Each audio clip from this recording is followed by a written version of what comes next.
Assalamualaikum warahmatullahi wabarakatuh. Perkenalkan saya Rizky Nurdewangga dengan NPM 19.511 kelas A mata kuliah Teknik Penulisan Karya Ilmiah. Pada kesempatan kali ini saya ingin mempresentasikan PowerPoint yang berjudul Tinjauan Yuridis Jasa Endorsement Kosmetik Palsu melalui Media Sosial sebagai Justice Collaboration dihubungkan dengan Undang-Undang Nomor 11 Tahun 2008 tentang Informasi dan Transaksi Elektronik. PowerPoint kali ini ditujukan untuk penyelesaian tugas akhir guna mencapai gelar sarjana. Selanjutnya, kita masuk pada latar belakang. Perkembangan teknologi dan informasi yang semakin pesat pada era saat ini telah membawa perubahan pada masyarakat. Arus informasi dan perkembangan teknologi penunjangnya menjadikan teknologi informasi berperan pada hampir seluruh bagian kehidupan manusia. Berbagai hal yang sebelumnya memerlukan biaya besar dan waktu yang lama, seiring perkembangan dan bantuan teknologi yang canggih, dapat diselesaikan secara efektif, cepat, dan mudah. Kemudian, dalam mengakses internet yang ditunjang oleh kehadiran alat komunikasi telepon pintar, dengan berbagai fitur canggih memungkinkan penggunanya mengakses serta bertukar informasi dengan cepat dengan adanya internet. Era ini disebut sebagai interactive communication era. Media komunikasi mulai bergeser ke arah media siber, atau yang biasa disebut dengan cybermedia, yang kemudian melahirkan budaya siber, yaitu cyberculture. Cybermedia dan cyberculture berada dalam lingkungan yang dinamakan cyberspace, atau dunia maya. Perkembangan teknologi menuntut seluruh masyarakat untuk mengikuti perkembangannya, termasuk dalam perkembangan hukum teknologi. Sejauh ini, pengertian hukum teknologi belum ada yang secara pasti yang mendefinisikan hukum teknologi itu sendiri. Definisi yang ada hanya definisi para ahli yang berdasarkan ilmu hukum yang telah diterapkan pada undang-undang, yaitu tentang Undang-Undang Informasi dan Transaksi Elektronik. Dalam perkembangannya, para pelaku usaha menggunakan para public figure dan yang followersnya sangat banyak guna mendongkrak penjualan mereka, seperti halnya penyanyi dangdut Via Valen, Nela Karisma, dan 5 artis lainnya yang pernah mengendorse produk kecantikan, akan tetapi ternyata produk kecantikan tersebut oplosan atau palsu, sehingga dapat membahayakan bagi para konsumen. Selanjutnya ada identifikasi masalah. Apakah Undang-Undang Nomor 19 Tahun 2016 tentang Informasi dan Transaksi Elektronik sudah mengatur tentang perlindungan terhadap pelaku yang mendapatkan endorsement atas sebuah produk pada media sosial? Yang kedua, bagaimana penerapan hukum merek terhadap merek dagang yang disalahgunakan pada media sosial di Indonesia? Selanjutnya ada tujuan penelitian. Yang pertama, untuk mengetahui, mengkaji, dan menganalisis Undang-Undang Nomor 19 Tahun 2016 tentang Informasi dan Transaksi Elektronik sudah mengatur tentang perlindungan terhadap pelaku yang mendapatkan endorsement atas sebuah produk pada media sosial. Yang kedua, untuk mengetahui, mengkaji, dan penerapan hukum merek terhadap merek dagang yang digunakan pada media sosial di Indonesia. Yang selanjutnya ada kegunaan penelitian.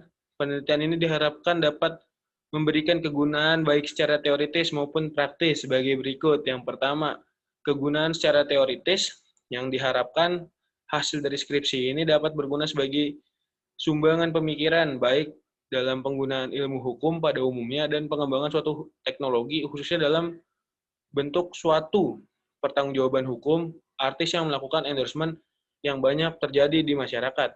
Selanjutnya, kegunaan secara praktis. Tulisan dalam skripsi ini diharapkan dapat menjadi sumbangan pemikiran bagi komunitas hukum teknologi dalam memahami perkembangan hukum mengenai pertanggungjawaban hukum artis yang melakukan endorsement dan perlindungan hukum bagi masyarakat yang mengalami kerugian untuk melakukan upaya hukum menuntut pengembalian hak yang disebabkan oleh pertanggungjawaban hukum artis yang melakukan endorsement produk kosmetik palsu. Terus selanjutnya ada kerangka pemikiran. Negara Indonesia adalah negara hukum atau yang biasa disebut dengan Restat sesuai dengan pasal 1 ayat 3 Undang-Undang Dasar Negara Republik Indonesia tahun 1945 yang menyatakan bahwa negara Indonesia adalah negara hukum yang diartikan adalah Segala tindakan yang dilakukan oleh masyarakat Indonesia harus berdasarkan hukum positif yang berlaku di negara Indonesia. Penerapan hukum dengan cara menjunjung tinggi nilai-nilai yang terdapat dalam Pancasila yang merupakan suatu upaya meningkatkan kualitas manusia dan masyarakat Indonesia dengan memanfaatkan ilmu pengetahuan dan teknologi serta mempertahankan pertimbangan globalisasi yang modern. Selanjutnya, artis merupakan public figure yang tentunya memiliki banyak penggemar atau pengikut di media sosial Instagram, disebut dengan followers.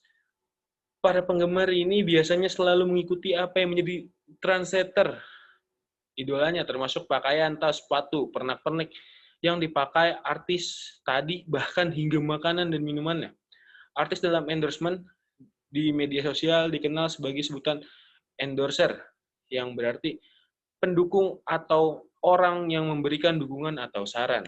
Selanjutnya, ada metode penelitian dalam rangka untuk mengetahui dan membahas suatu permasalahan diperlukan adanya pendekatan dengan mempergunakan metode-metode tertentu yang bersifat ilmiah.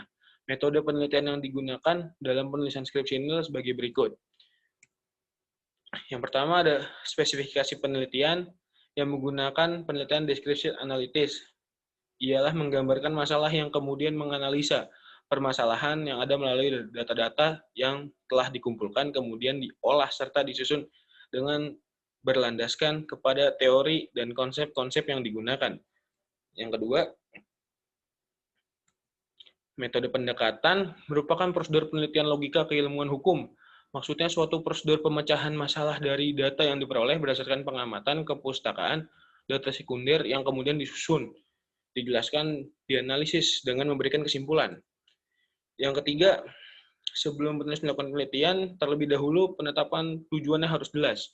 Kemudian melakukan perumusan masalah dari berbagai teori dan konsepsi yang ada untuk mendapatkan data primer dan data sekunder. Sebagaimana yang dimaksud di atas, dalam penelitian ini dikumpulkan melalui tahap penelitian kepustakaan. Selanjutnya, teknik pengumpulan data adalah satu proses pengadaan data untuk keperluan penelitian.